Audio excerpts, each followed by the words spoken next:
Magic Tree House, Book number 54, A Merlin Mission, Balto of the Blue Dawn, by Mary Pope Osborne.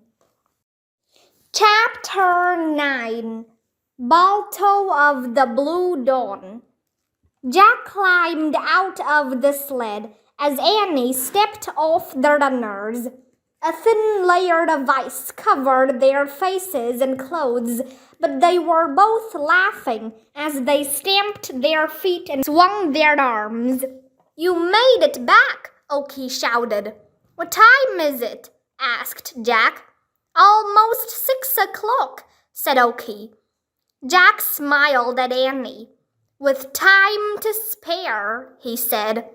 "Thank God you are safe," said Uncle Joe. "Did you find Gunnar Kaysen?" Oki asked. "We did," said Annie. "On the trail below Port Safety. His sled had overturned. The medicine was lost, but Balto helped us find it. Gunnar and his team arrived in Nome just ahead of us," said Jack.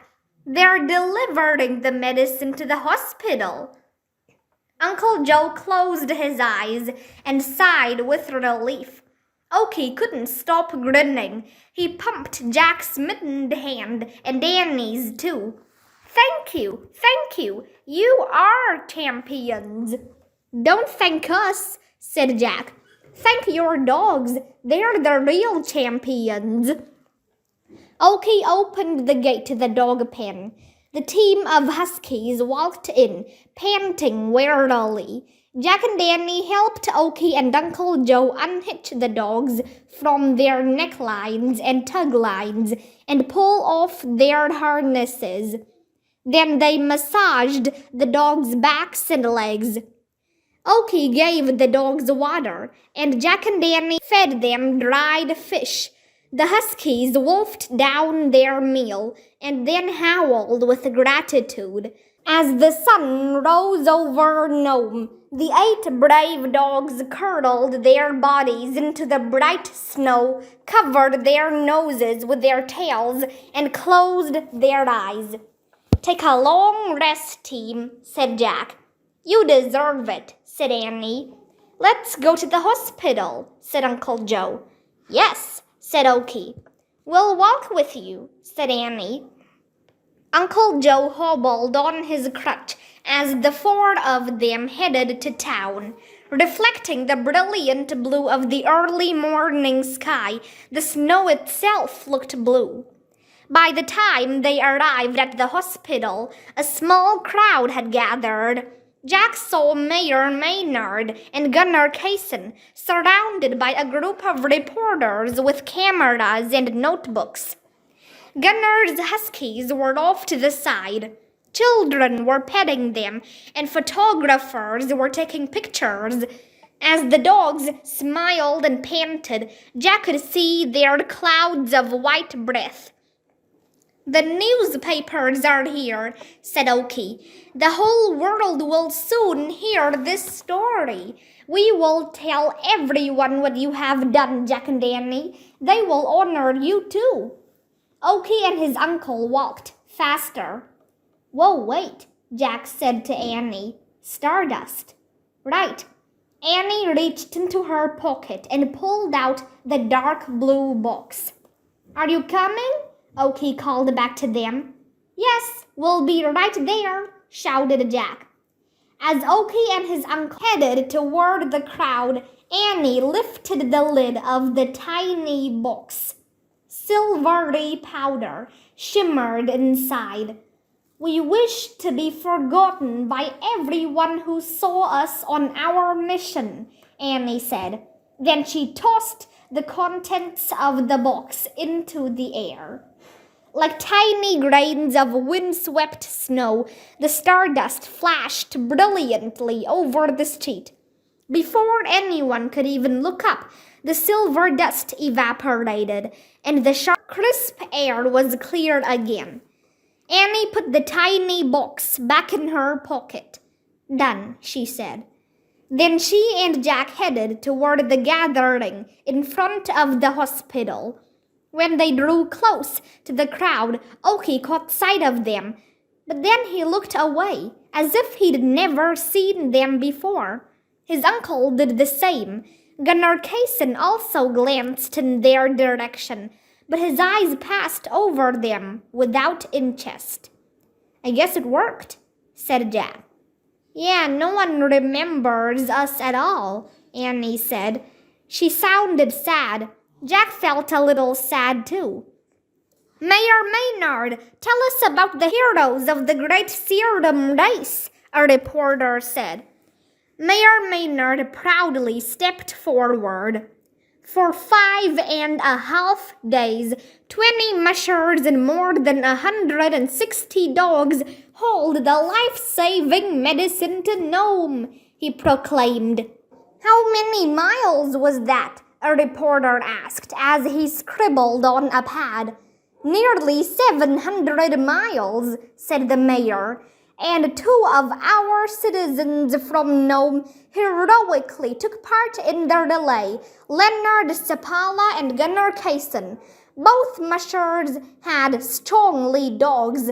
Leonard and his dog Togo ran across frozen Norton Sound to Golovin, and Gunnar and his dog Balto brought the medicine from Bluff to Nome."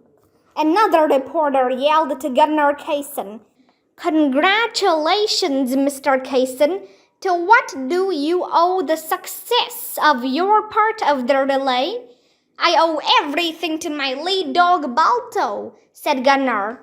The famous musher pointed at the husky, sitting patiently nearby. "He's a working dog, like all the others, but he's the best." In the daylight, Jack got a good look at Balto. The husky had shaggy black fur, except for white paws and a white chest and a bit of white around his mouth. He had gentle brown eyes.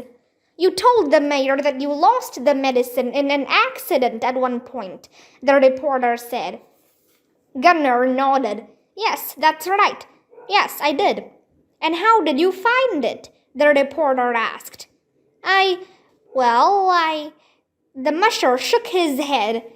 "I'm not sure. After the accident, I discovered it missing. Somehow the package had come untied from my sled. I panicked and I dug around in the snow. And I don't know, I guess I just found it." "It seems like a miracle," the reporter said. He turned back to the mayor. "What a disaster it would have been if the medicine were lost on the trail." "Indeed," said Mayor Maynard. "The hard work of all the mushers and dogs would have been for nothing, and many more people would have lost their lives to diphtheria. But I have now delivered the package into the hands of Dr. Welt and Nurse Morgan, who will give the life-saving serum to their patients." Everyone clapped and cheered. Oki and his uncle cheered the loudest. Jack and Danny looked at each other. "Time to go," said Jack. "Okie dokie," said Annie. The reporter was asking more questions as Jack and Danny pulled away from the crowd, heading back to the tree house. They hadn't gone far down the boardwalk when they heard barking. They both turned. "Balto?" said Annie. The beautiful black husky was bounding after them.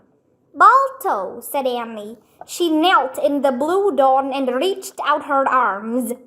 Balto nearly knocked her over as he licked her face. His dark eyes were twinkling. He seemed to be smiling. "He remembers us, Jack," said Annie. "Balto remembers us." "Yep," said Jack. "But that's okay. He won't tell anyone." Annie laughed. "Balto!" Gunnar Kaysen shouted. "Come!" The crowd barely glanced at Jack and Annie. "Balto!" called Gunnar. "Go on, Balto," Annie said. "You're their hero. They need you." Balto gave her one more lick. Then he left them and trotted back toward the cheering crowd. His head and tail were held high, his fur fringed with sunlight. Jack and Annie turned away and headed down the boardwalk. Soon they left Front Street and walked along the creek. They crossed the bridge and the frosty field to the bare tree with the tree house. In his thick fur boots and mittens, Jack clumsily climbed the rope ladder.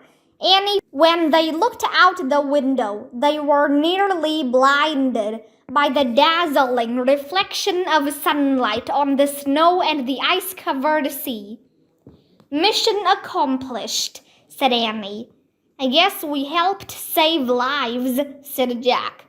"Yep," said Annie. "Now let's go home and get warm." She picked up the Pennsylvania book and pointed to a picture of the Frog Creek woods. "I wish we could go there," she said. The wind started to blow. The treehouse started to spin. It spun faster and faster. Then everything was still. Absolutely still.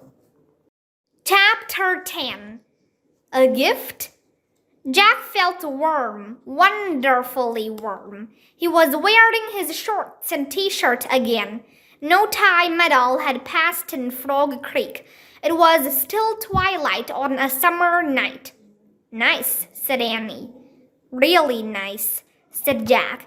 He reached into his pocket and took out the tiny box, empty of gold dust now. He placed it on the floor of the treehouse, next to the guide to the territory of Alaska. Annie reached into her pocket and pulled out the shimmering dark blue box, empty of stardust. She put it beside the gold box on the floor. "That was a good trip," said Annie.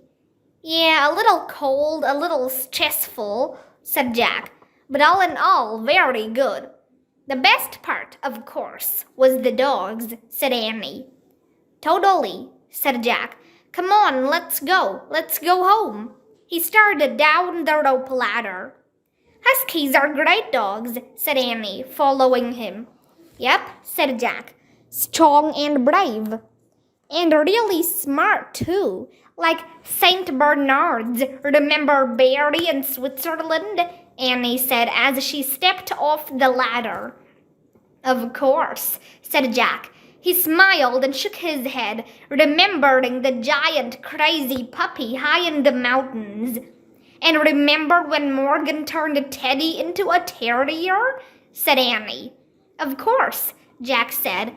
"We'd better walk our bikes now. It's getting dark fast." "Okay," said Annie. She and Jack started pushing their bikes over leaves and grass. The woods were filled with the sounds of summer. Bullfrogs croaked from the hidden creek. Crickets chirped in the grass. An owl hooted from a tree branch. Then came another sound. "Yip!" "What was that?" said Annie, stopping. "I don't know," said Jack. "Yip! It sounds like a dog," said Annie. "No way," said Jack. "That's too much of a coincidence." "Yip! Yip! Coincidence or not, there's a dog around here somewhere," said Annie. She parked her bike against a tree. "Seriously?" said Jack. "Shh," said Annie. The leaves rustled. "Yip! Yip!" In the dark, Annie got down on her hands and knees. "Where are you?" she whispered. "Yip, yip, yip! I've got you," said Annie, and she lifted a wiggling little black and white puppy out of the greenery. "I don't believe this," said Jack. "Look, look," said Annie. She stood up and carried the puppy over to Jack. "Here, pet him." Jack reached out, and the next thing he knew, his hand was wet from puppy licks. "Oh, man," he said, laughing. "Can you push my bike?" Annie asked. "I'll carry him to the street so we can get a good look at him." Annie took off with the puppy.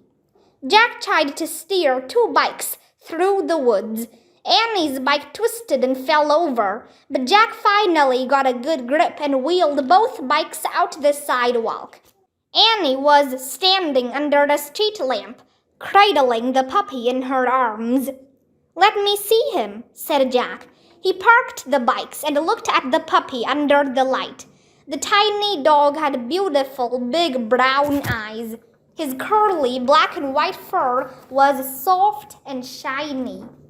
"Oh," said Jack, stroking the furry little head. "He's really cute." "Let's get him home," said Annie. "I'm sure he's hungry and thirsty." Jack grabbed their bikes again and started down the sidewalk with Annie and the puppy. "What breed do you think he is?" he asked. "I think he's a mix," said Annie. "A mix of what, I wonder?" said Jack. "Lots of dogs, all sizes, big, small, and in between. Saint Bernard Terrier Husky," said Annie. "He's a mix of all the dogs we've ever loved." Jack nodded. "Cool," he said. "I hope Mom and Dad will let us keep him." "They will," said Annie. "They said we could get a dog when we found the right one. And this is definitely the right one." "Yeah, but what if he's just lost?" said Jack. "Don't worry, we'll ask around and put up signs," said Annie. "But I have a feeling he's not lost. I think he was actually in the woods waiting for us. I think he's a gift." "A gift? From who?" said Jack. "Maybe from Merlin and Morgan," said Annie. "A gift to thank us." Jack smiled. He liked that idea. "So what do you think we should name him?" he said. Annie thought for a moment. "What about Okie?" "Okie?" said Jack. "Like the boy we just met?" "Yeah, I like that name," said Annie. "Plus, it'll remind us of all the Huskies and Balto." "Yeah," said Jack. "But hey, just promise me if he asks to go outside or eat or play with a toy, you won't say okie dokie okie." Annie laughed. "I promise," she said. They climbed the steps to their front porch. Then Annie stopped at the screen door. "Ready to meet the parents?" she asked the puppy.